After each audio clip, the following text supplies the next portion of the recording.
Queria apresentar-vos a nossa próxima convidada, a Gisela Canhamero. Muito haveria por dizer, mas vou-me sintetizar naquilo que vocês têm na capa.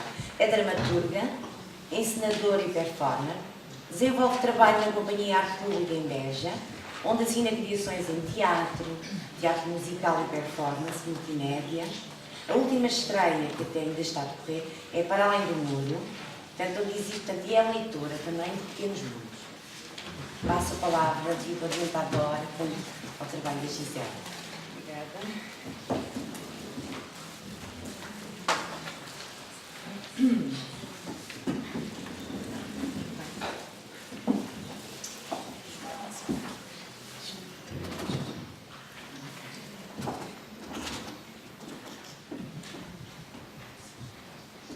Não sei bem o que é que posso acrescentar ao que já foi dito.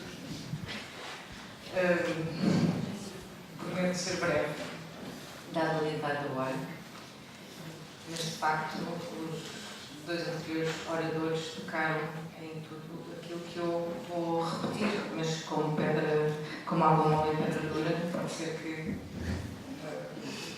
as coisas.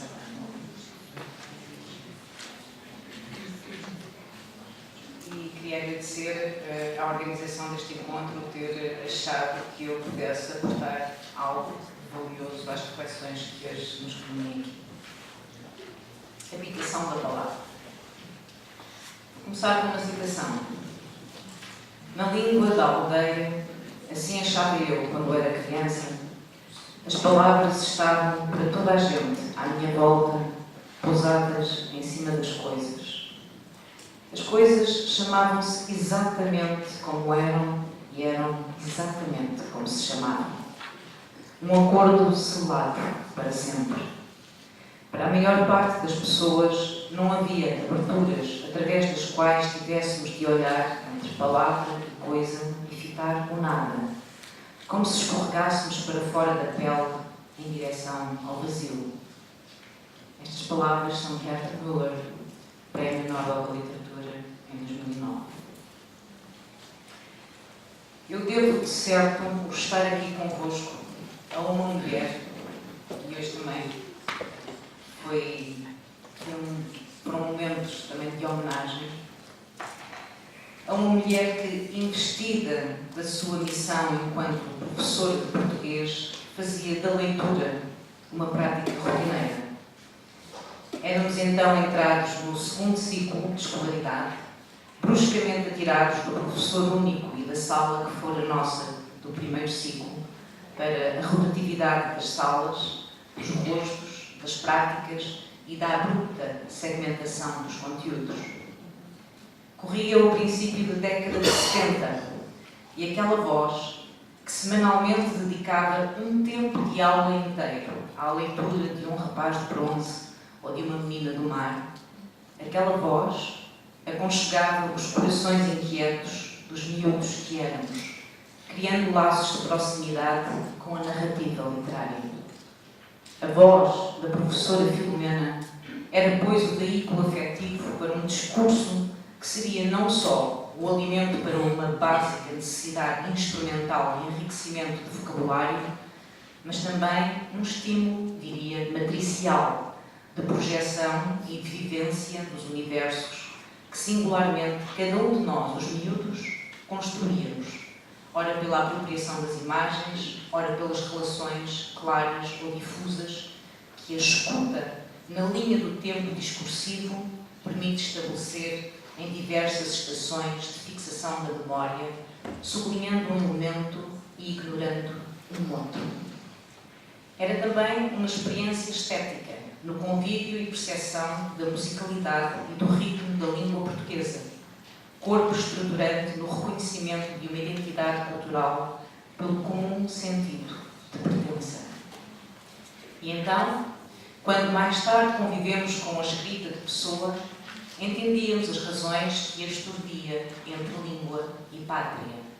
A minha pátria é a língua portuguesa, dizia.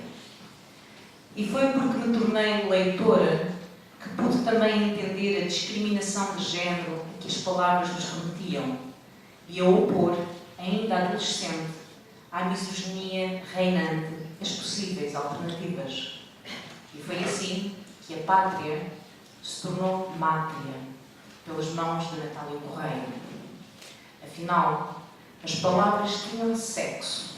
Ou seria a nossa desatenção sobre o que dizíamos e o que escutávamos que permitiam as discriminações, os preconceitos, os julgamentos sem fundamento? E, portanto, temos de ouvir novamente Herta Müller, que antes de escapar para a Alemanha, sofreu a infância e a juventude na Roménia da ditadura de Ceausescu, quando nos alerta que as divergências entre perseguidos e carrascos, entre vítimas e torturadores, tinham chegado a um ponto em que nunca mais quereríamos ou poderíamos falar a mesma língua. Os nossos conteúdos eram, mesmo na frase mais pequena, irreconciliáveis.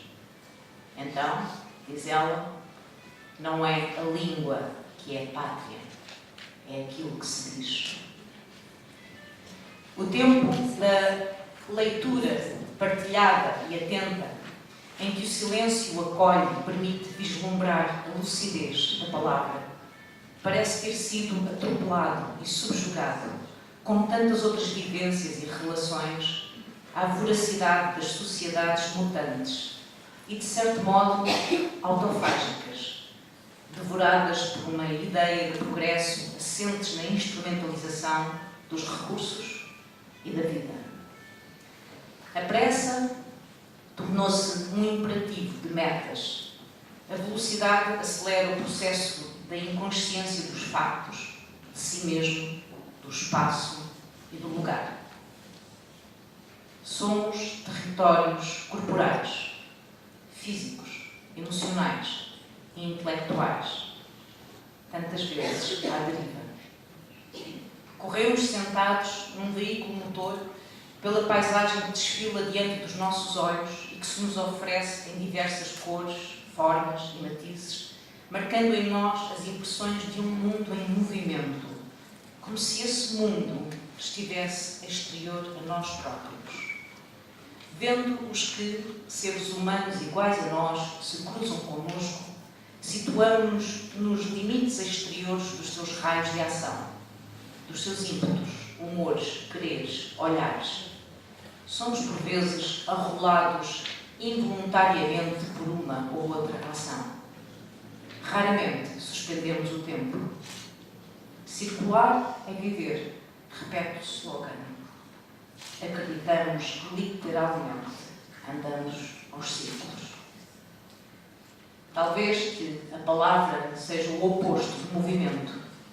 A palavra permanece, o movimento é um passante. Talvez que a palavra esteja mais próxima da observação. De um modo geral, os jovens de hoje vivem uma permanente angústia do movimento, com a atenção dispersa em várias direções.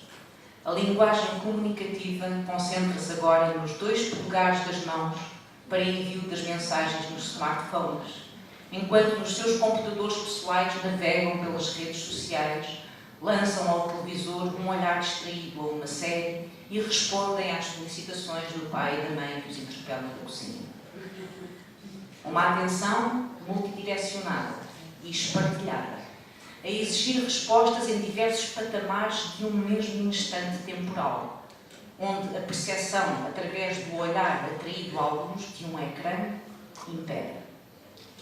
Como uma borboleta cujas asas se agitam em redor de uma luminescência, este é um olhar que se esgota e se queima na exigência de decifração da cascata de mensagens visuais, que serão cada vez mais simples e rápidas de apreensão significante, a exigirem novos códigos de escrita para acorrer a respostas quase simultâneas que a catadupa de imagens fixas e em movimento exige, e cujo caráter efêmero está presente na rápida reprodução e substituição por, aparentemente, novas mensagens.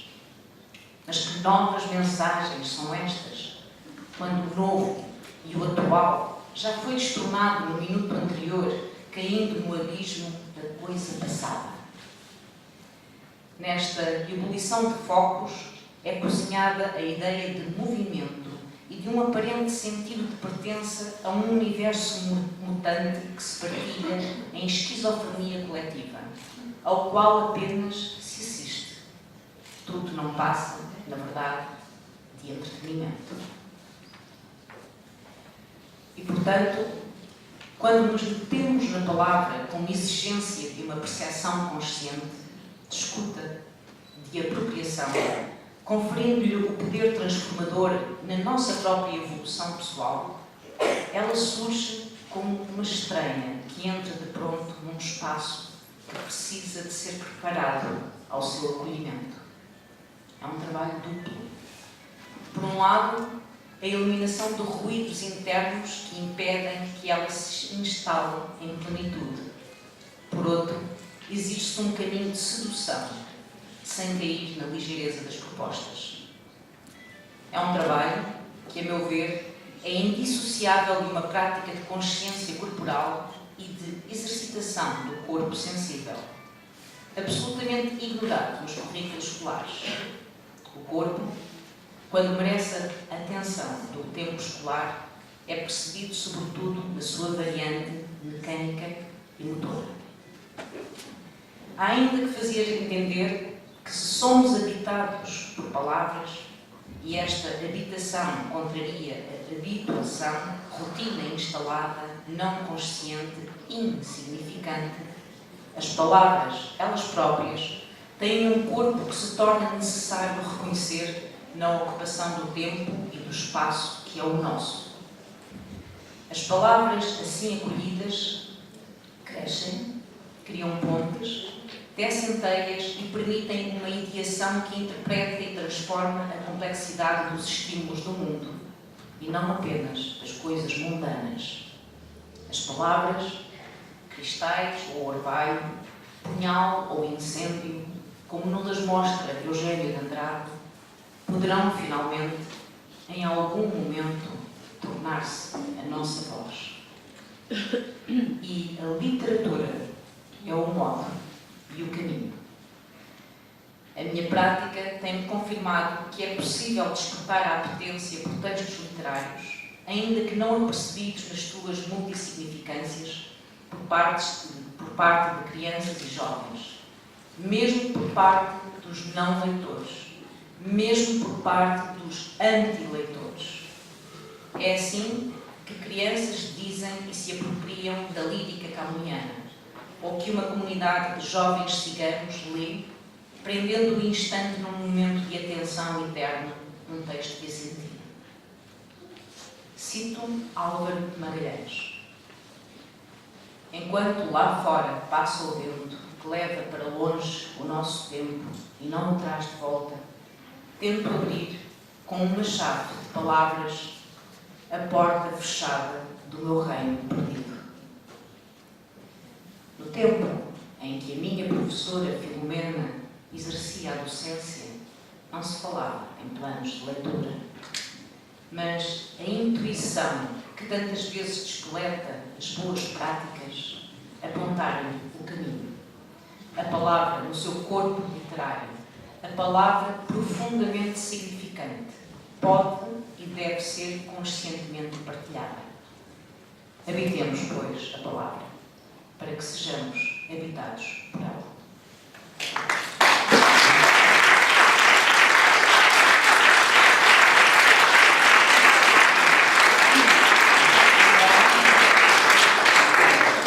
Obrigada. Eu só gostaria de partilhar então convosco alguns momentos desta prática, que é uma prática polivalente, com alguns grupos. Nomeadamente escolhi aqui 2 trabalhos, um com o de pais e filhos na Biblioteca Municipal de Beja. E foi um trabalho ao longo de 3 meses e que teve uma apresentação, sobretudo à volta dos textos da poesia do Álvaro Magalhães, e que teve uma apresentação na Gulbenkian, no Congresso Formar Leitores para Ler o Mundo. Não, adiar. Adiar.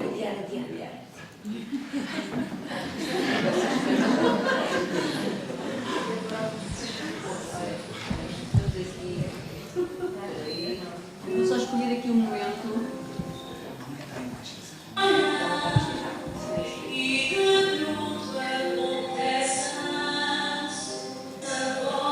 Eu tenho que escolher um momento porque isto é muito longo.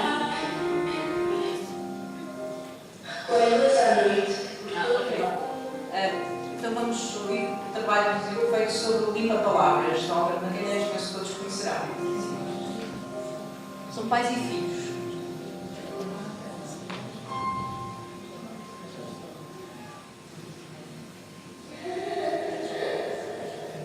Limpo palavras, recolhendo-as à noite por todo lado.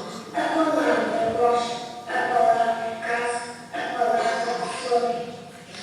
Caso dela durante o dia, enquanto sonho acordado, a palavra de solidão faz-me companhia.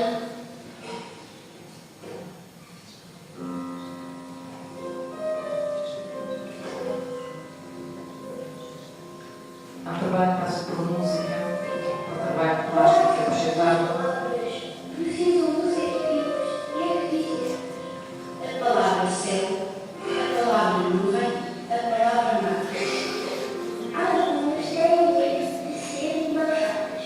É preciso raspar a sujidade dos dias e do mau uso. Muitas chegam doentes. Orgulhosas de são solidárias. Salvadas, quebradas pelo peso das coisas, trazem as costas. A palavra é peça com papel. A palavra rosa espalha o perfume no ar. A palavra árvore, em folhas, ramos altos, podes descansar sobre ela.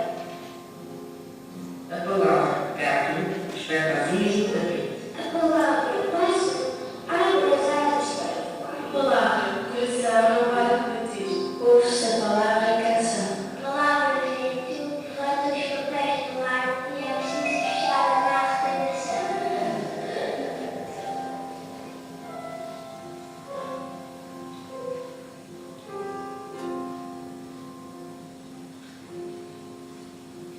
No fim de tudo, voltam os olhos para a luz e vão para longe.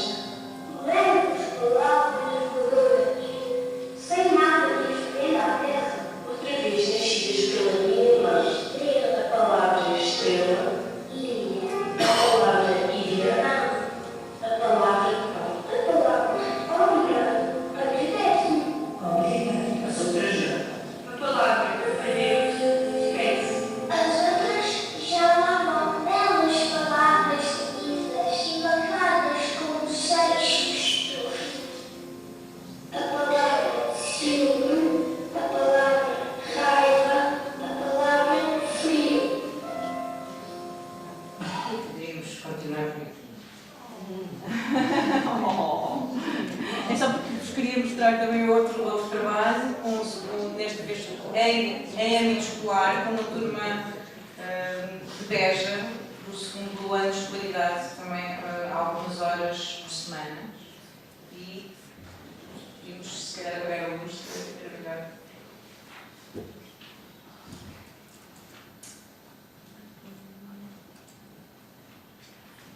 Isto é feito no âmbito das estruturas da arte pública, que é o Nada, também é um texto de Álvaro Magalhães, e outros textos também. Mas tem aqui é música. O som está muito mal.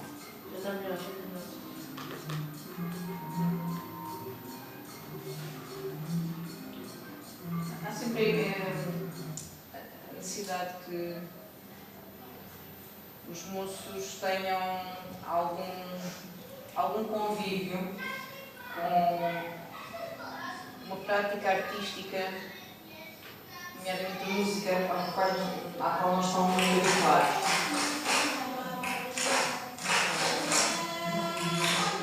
Lá está outro projeto em que é o piano, aqui é o violoncelo.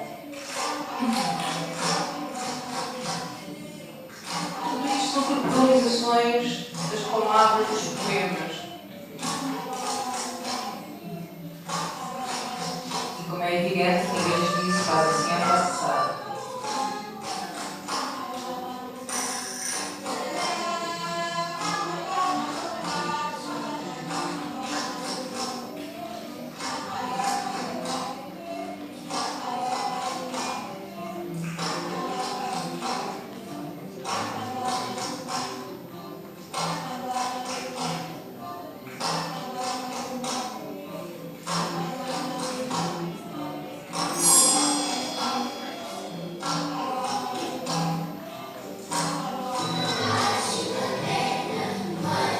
Lengas, cavalinhos,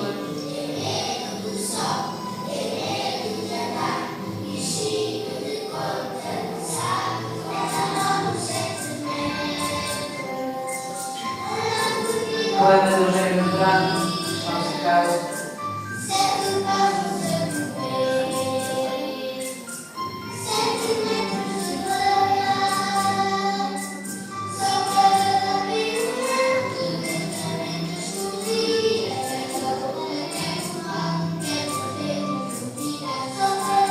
Não se emblanche, obrigada.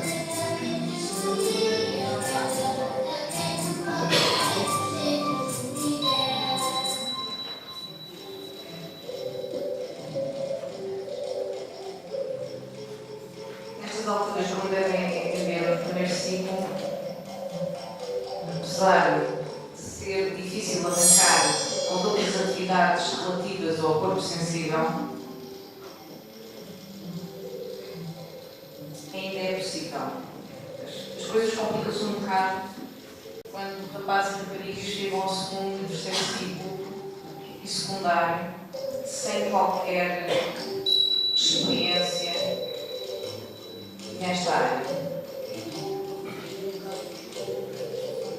Então temos um corpo que é um corpo mudo, que é um corpo que se recusa, que é um corpo que levanta obstáculos. E grande parte do primeiro trabalho a ser feito com rapazes e com raparigas é sobretudo o derrubar esses obstáculos.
Eu não gosto muito de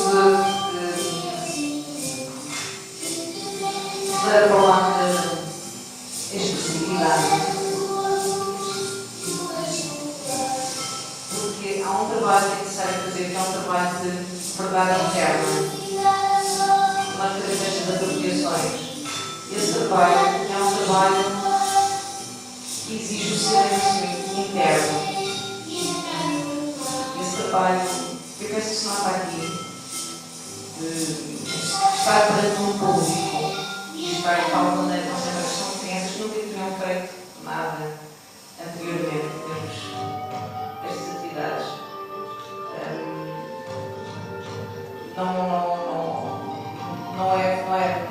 Não é fácil se formos apenas por um caminho, que seja apenas um caminho de abrir a expressão para fora.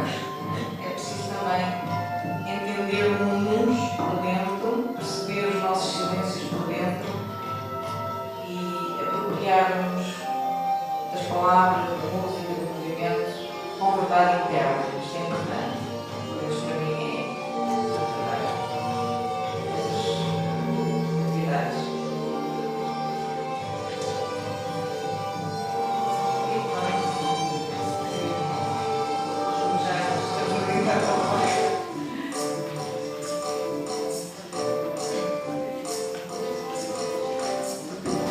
Mas de qualquer maneira, não queria deixar, portanto, a vossa oportunidade de mandar qualquer questão, fazer alguma pergunta também.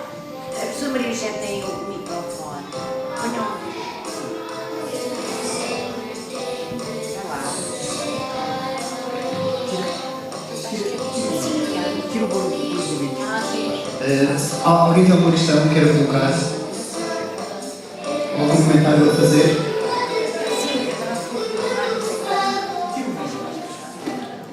Eu não tenho uma pergunta, eu só tenho um agradecimento de fechar amanhã assim, porque quando nós vemos um trabalho de tanta sensibilidade, realmente, depois da provocação da nossa colega Maria do Céu, ficamos com uma sensação de que há esperança e que pode-se fazer um trabalho que tem a ver com o sensível, com a palavra, e ao mesmo tempo não poderia deixar de lhe agradecer, professora, porque nós vemos essas crianças completamente vestidas de si mesmo. E eu acho que a educação deve dar isso à pessoa, a possibilidade da pessoa ser quem é. E começar isso tão cedo é exatamente aquilo que cada um de nós, acredito como profissional aqui, aspira.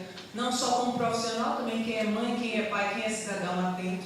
E ver os números hoje de crianças que são medicadas, nós nos perguntamos se as crianças também não merecem ter um espaço que possam entrar em contato consigo mesmo e comunicar dessa maneira tão bonita como mostrou aqui. E eu só quero agradecer a todos.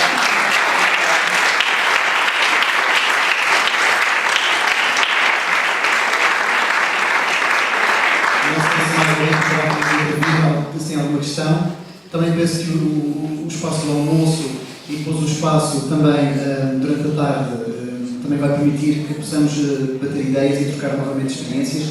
Chamo a atenção, então, muito obrigado, Gisela, por ter mais uma vez salva de palmas.